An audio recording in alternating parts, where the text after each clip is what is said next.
So, one reason we're here, besides the opportunity to see some dear friends, is that this book was published by the United Nations, and we're Providence, written up here in the 3rd chapter.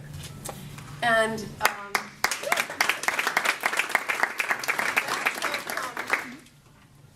so many people around the world know about what we've done here and how we've accomplished so much through an integration of the community and the city working to make food available and affordable, growing the local system of food production and processing and recycling. We've been able to do that because of that partnership, and that's why we're in this book. That partnership is unique. It's vanguard stuff that we're doing here, and we should take great pride with it. And Sheila and I would love to be able to present you with a copy of this book. Thank you so much. For you to read. And you don't have to read the whole thing, although it's kind of interesting about me. And there's no test, but you might want to look at the pictures in chapter 3. Will do. Yeah. The charts are amazing, how they've moved over the years. That's wonderful. And you've been part of it. Thank you. I appreciate it. Yeah. Thank you so much, Sheila.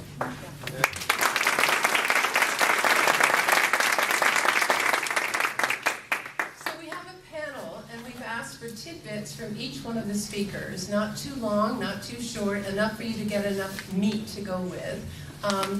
And then we'll have a discussion, and then we'll be able to visit the exhibits a little bit more and take whatever gleanings are left on the tables, okay? So it's my privilege to be able to introduce my co-author and dear friend, Sheila Brush, who will give you an overview of what the chapter contains, which is basically taking us to a look back.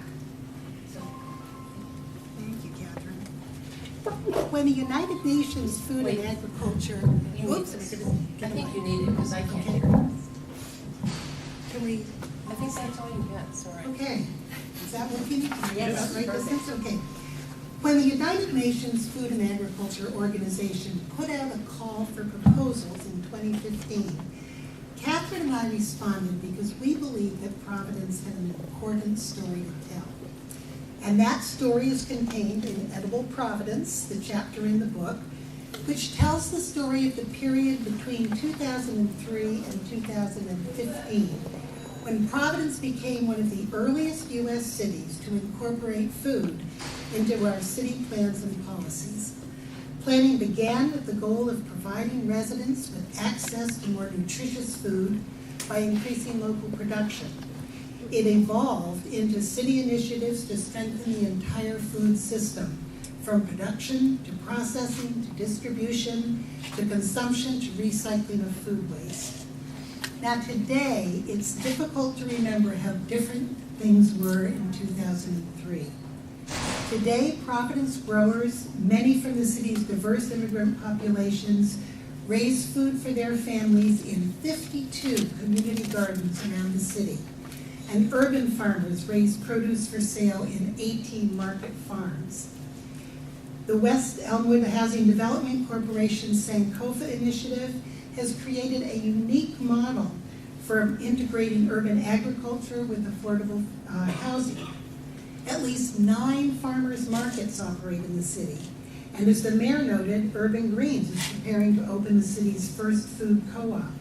Farm Fresh is moving forward with its plans for a food hub on the west side, and Gotham Greens will grow lettuce and leafy greens, as well as new jobs for city residents in a high-tech greenhouse facility. Food businesses are recognized as an important contributor to the city economy. But back in 2003, there were only 12 community gardens, 2 market farms, and 2 farmers markets. Providence imported virtually all its food from outside. So how did this great change take place? When Catherine and I went back and looked at the period, we noted 4 factors that combined to draw city government attention to the importance of food system planning and to put that planning in place. And those 4 factors were, first of all, nonprofit organizations and neighborhood groups with the capacity to call for and support food planning.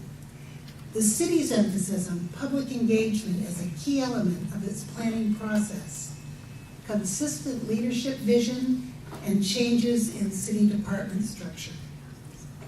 The nonprofit and community effort was led by the Southside Community Land Trust. Founded in 1981, SCLT was the first and remains the nation's only community land trust that is uniquely dedicated to urban agriculture. Its unique focus on urban agriculture was shaped by conditions in Providence, the availability of vacant lots in residential neighborhoods, and a large immigrant population that lacked access to culturally appropriate food and often already possessed the skills to grow food. By 2003, SCLT had already established 10 community gardens and a half-acre market farm inside Providence, and also managed a 50-acre farm just outside the Providence city limits. In 2004, and many of you in the room were part of this, Southside launched the Providence Urban Agriculture Task Force. This 40-member alliance included urban farmers and gardeners, nonprofit organizations, food and health professionals, environmentalists, and city and state staff and policymakers.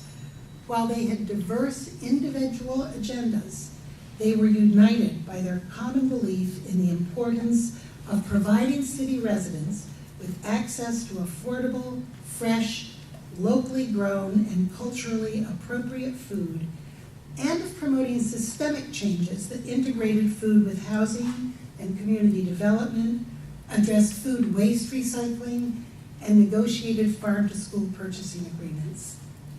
Now, at the same time, the Providence Planning Department was designing the process it would use to develop a new local comprehensive plan. And citizen participation in the plan's development was an integral part of the process. The city held a citywide planning charrette in the autumn of '06 and a series of neighborhood charrettes in 2007 through 2009. This emphasis on public engagement was the second factor that contributed to Providence's early food planning. It provided the opportunity for the Urban Ag Task Force to garner municipal support for policy changes to strengthen urban farming and the overall food system. The third factor was consistent leadership vision. 3 different mayors have led Providence since 2003. Mayor David Ciccolini from 2003 through 2010, Mayor Angel Tavares from 2011 through 2014, and Mayor Lorza since the beginning of 2015. In addition, there have been changes in the City Council. However, since the initial commitment to addressing food issues was established, subsequent administrations and councils continued the city's food planning momentum and followed a trajectory that moved from a focus on local food production at a neighborhood level to a system-level perspective. And the fourth factor, which the mayor alluded to, was the new approach to city government. During this period, there was a recognition within City Hall that complex issues could most effectively be addressed through the involvement and collaboration of multiple departments. Budget limitations and a sharp decrease in federal support required the city to partner with the private sector to accomplish its goals. These needs led to creative office restructuring and 2 new offices, sustainability and healthy communities, related directly to the city's commitment to food system issues. As a result of these 4 factors, Providence was one of the country's early innovators in food planning and plan implementation. By 2007, the city had published an interim comprehensive plan which discussed the importance of providing community gardens and farming opportunities. By 2012, it was not only moving forward with the establishment of community gardens in city parks, but it also established the Lots of Hope program, which used city-owned vacant lots to provide land and greenhouse space to market growers. And by 2014, when only 30% of APA planners indicated that their local or regional governments had comprehensive plans that addressed food, Providence published Providence Tomorrow, the comprehensive plan. The plan not only called for community gardens and urban farms that would expand production, but looked at broader food system considerations, underscoring the importance of farmers' markets and neighborhood groceries and of recycling and composting. The city also published revised zoning ordinances, incorporating a number of changes that support urban agriculture and food businesses. In the same year, the city published the Sustainable Providence Food Plan, which sets goals for production, processing, distribution, and consumption, and incorporates equity and environmental considerations.